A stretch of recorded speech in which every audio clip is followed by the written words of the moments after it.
পাগল কি সাথে হয়েছি? পাগল তো হয়েছি।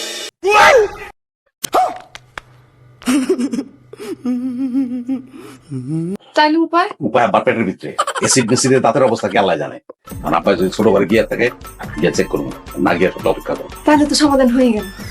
ঝাঁকি দেওয়ানোর কিছু নাই, স্যার উপায় দেখতেছি না। আব্বা একটু রাখি, পরে কথা বলবো। কি বাজার, কিছু বলবা?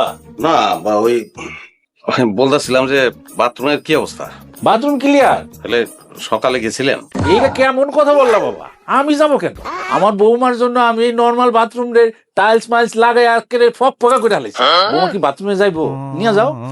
কি আর হয় কয় কি? কি কিছু বললা? না মানে বাথরুমের কি অবস্থা বলতেছিলাম যে আপনার একটা রোগ আছিল না, কোষ্ঠকাঠিন্য, ये बड़ी अच्छी बात कही आप। ওইটা এখন কোন পর্যায়ে আছে আব্বা? এইটা আর জিজ্ঞেস করো না বাজান, বিরাট সমস্যা।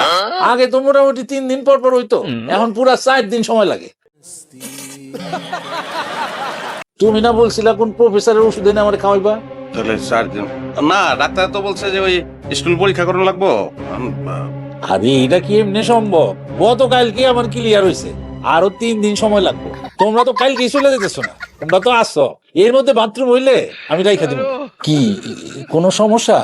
না তাহলে 3 দিন আব্বা। তাহলে কইতেছো মাটির তার সামনে কি ফিট হবে?